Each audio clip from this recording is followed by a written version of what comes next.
Hey guys, Big Rat 310 is back again, back with a sweatshirt, since I got a lot of good comments about it. First, let me say on Skype, sorry, I overreacted. I was just enraged. For those of you who don't know, some people on Skype said Sting AJ was a horrible match, that they did nothing till the last 5 minutes, and that, it always enrages me when people say that they did nothing till so-and-so. Because they clearly didn't. They clearly did spots. Some spots that I really enjoyed, like the fucking tombstone. The throwing into the rails I liked. And I kind of overreacted. And I went on everyone naming every single spot in the match. And I pissed off quite a few people. So I'm here to make a public apology. Alright, let's get to pay-per-view. I thought this was a pretty good pay-per-view. But for Bound for Glory, you really do expect more. Was it better than Mania this year? I think so.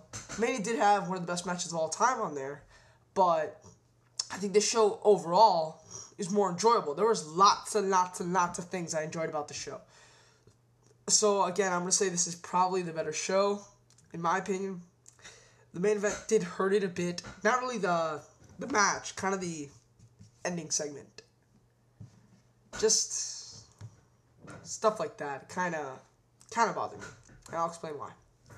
Anyways, let's start off with the Ultimate X, which was the match of the night. In a lot of people's opinions, it was 4 stars. Now, there were a lot of people saying it was a spot fest. What did you expect it to be? It was a fun spot fest. That's the most fun I've had in many matches this year. It was a lots of fun spot fest. And then, you know, Sabin's telling me, oh, the Big X almost fell. Fuck TNA for putting the wrestlers in such a dangerous match. I didn't even notice it. Really, I didn't. I was kind of scared. Was I scared for their lives? Yes. Because I thought one would, like, fall off the thing. I didn't know the thing was falling down. I mean, really. And second of all, wrestlers take risks like that. They take risks like that every time they step into the ring. Some conditions are more dangerous than others. But really, it shouldn't hurt the match too much. I mean, you really can't blame anyone. Maybe the construction crew for the way they fucking built it. But I think when people say that, they're really just looking for a reason to hate on TNA. But this was an awesome match, I thought. It was a fun spot fest. I can't give a fun spot fest anything more than 4. Some people on Skype are giving it 4.25. I saw a few guys giving it 4.5. I think that's a bit much. You know, this match was lots of fun. It's just every match, every move is a spot, which is okay. You either go all or nothing, because if you go somewhere in the middle, then fans call it a bad spot fest. But this was a very enjoyable spot fest, and I'm giving it 4 stars. Okay, next we get to the tag team match. They wasted a shitload of time. Did we really need to interview the beautiful people, the team of Taylor Wilde and Sarita, and then do the whole Lacey Von Erich pre-match segment? Really, that wasted a good 10 minutes, and this match was only 4 minutes long. This match was shit. Worst match of the night, which actually surprised me. I thought the next match would be the worst match of the night. Actually, no, I thought Joe Lashley would be the worst. I'm going to give this $1.25, and I thought last month was really good. Last month was one of the best women's matches I've seen this year. This was just, yeah. This was bad. $1.25. This was shit match of the night. Ugh, really hurt the pay-per-view for me. Next we get Hernandez, Eric Young, Kevin Nash. This was a decent match. 2 3/4. What did you guys expect from it? It was a lot better than I thought. The storytelling here was beautiful. You have Eric Young and Nash work on Hernandez the whole match. I'm sorry that I'm going to give away the finish, but it doesn't really matter. But this is just the kind of finish that adds to the rating. Well, the finish doesn't help. Where Eric Young throws Kevin Nash for a powerbomb, and Eric Young kind of throws Hernandez into Kevin Nash's nuts, and it's supposed to act like a low blow, and then Eric Young pins Nash. I like that, because you have to continue the World Elite Main Event Mafia storyline, and you have to continue the Eric Young Hernandez storyline. The only possible way to do that was to pin Kevin Nash. To betray Kevin Nash. That's the only way to continue the storyline. And there were some pretty good spots. You know, Hernandez did a big dive on Eric Young, even though it looked like he missed. I couldn't tell. I need a second angle. Eric Young did a nice elbow off the top rope to Hernandez. It was a fun match. I'm going to give this 2 3/4, borderline 3 for the storytelling. Pretty good stuff. Next we get... What was next? It wasn't Joe Lashley, was it? It would have been Joe Lashley. Yeah, I think it was. It was either No, it was the Full Metal Mayhem match.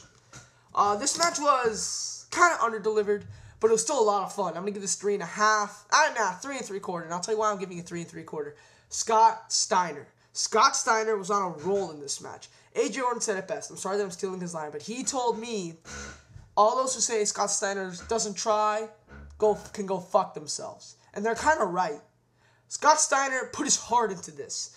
I think he did 3 or 4 Frankensteiners. He did a table spot. He did so many suplexes, which I know people hated in the Triple H match, but this was different. This did not just rely on the suplexes. You know, he really went all out in this match.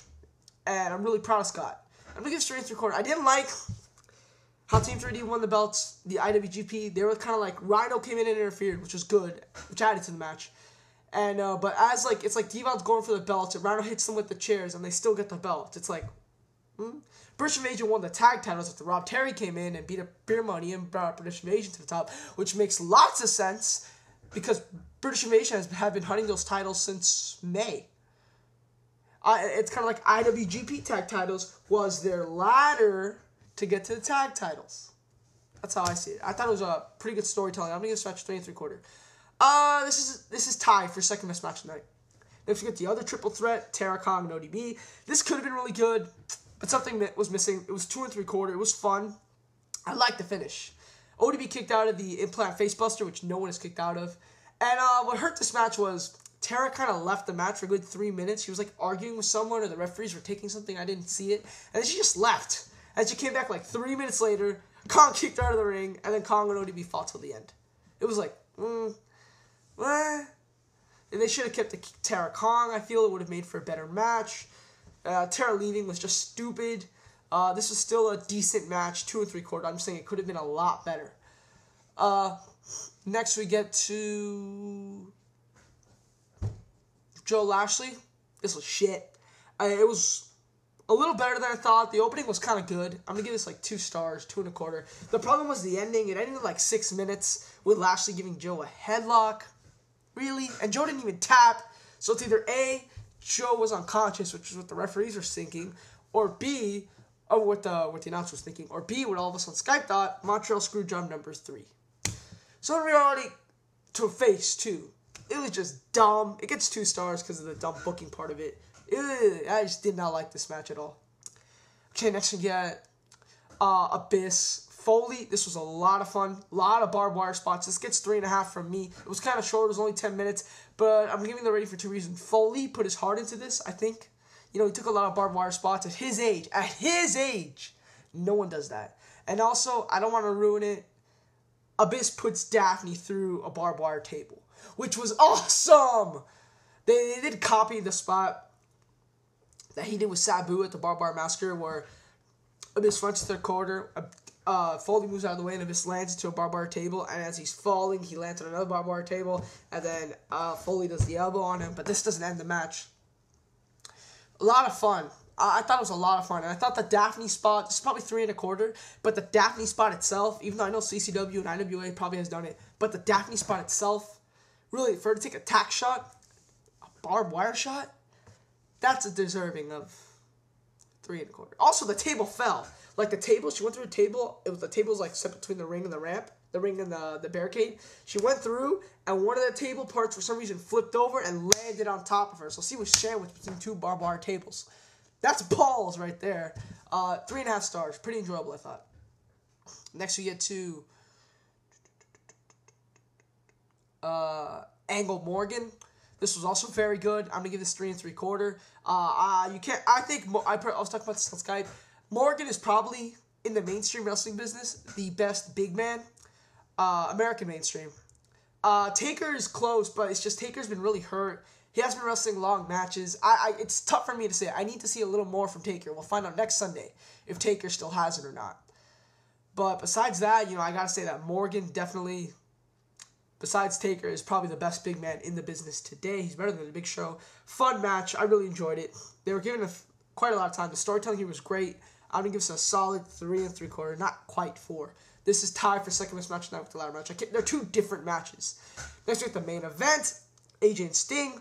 This is where I lost my temper on Skype because I really enjoyed this match. This match was 3 1/4, maybe 3.5. I can't quite give it 3.5 just because of after the match where AJ won. Woo! Sting still had his glory. Yes, he did. Yes, he did. Sting did an interview segment where AJ asked him, and Sting even said, you know, I think we should really give time to the new world champion. Not new. But instead, you know, Sting stays there and starts talking, and he says, I'm not going to be a Bret Favre, and this is no kayfabe teaser. Look, I know you're trying to be cute and all, but unless you're in an indie promotion where you almost constantly profess that, and where you make fun of mainstream corporations for someone not getting pushed or something, in a mainstream wrestling corporation, I don't think you should ever break kayfabe under certain circumstances. And I think you never should say the word kayfabe. He says, this ain't no kayfabe teaser, but I don't know if I'm coming back. He still had his glory moment. He loses, and he somehow finds a way to hog the main event spot. And we all know he was not retiring. We all know that he signed an extension. But AJ won, and what I lost my temper, like I said, trademarked, which was I saying, they did nothing till the last 3 minutes, and I just blew it. 3 1/4. This was a very good pay-per-view. I'm going to give this an 8.25. The worst bout for Glory for sure, but it was still a really enjoyable show, and I recommend you check it out.